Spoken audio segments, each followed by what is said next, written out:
गणेश उत्सव सुरू झाल्यापासून लालबागच्या बाप्पाच्या दर्शनासाठी भाविकांच्या रांगाच रांगा पाहायला मिळतात। मी सध्या लालबागचा राजा सार्वजनिक गणेश उत्सव मंडळाच्या मंडपामध्ये आहे।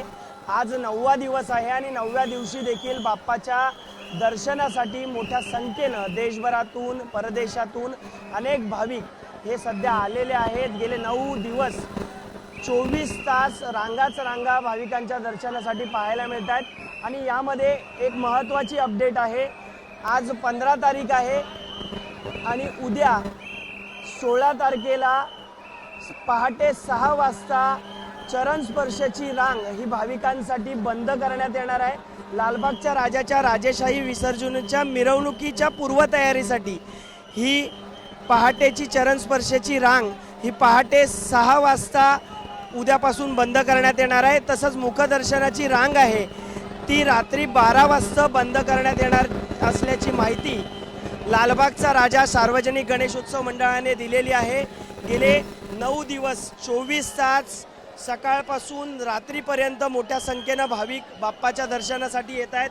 त्यामध्ये आजचा दिवस रविवार आहे, मोठ्या संख्येने भाविक आज देखील आलेले आहेत। मात्र उद्या पहाटे 6 वाजता चरण स्पर्शची रांग बंद होईल, तर 12 वाजता मुखदर्शन आहे त्याची रांग ही मिरवणुकीची पूर्वतयारी करण्यासाठी बंद करण्यात येणार असल्याची माहिती मिळते। गणेश उत्सव हा उत्साहात सर्वत्र सध्या पार पडतोय आणि यामध्ये लालबागच्या राजाच्या दर्शन घेण्यासाठी देखील भाविक भक्तिपूर्ण वातावरणामध्ये मोठ्या उत्साहामध्ये येत आहेत। आणि यामध्येच 16 सप्टेंबरला पहाटे 6 वाजता चरण स्पर्शाची रांग बंद होणार आहे, तर 12 वाजता मुखदर्शनाची रांग बंद होणार आहे। त्यामुळे यापूर्वीच भक्तांनी बाप्पाच्या दर्शनासाठी यावं असं आवाहन करण्यात आलेलं आहे। त्यामुळे ही वेळ लक्षात ठेवून लालबागच्या राजाच्या दर्शनासाठी यावं असं आवाहन आम्ही देखील तुम्हाला करत आहोत। कॅमेरामन अनुप रस्तोगीसह मी अल्पेश करकरे, एबीपी माझा, मुंबई। एबीपी माझा, उघडा डोळे बघा नीट।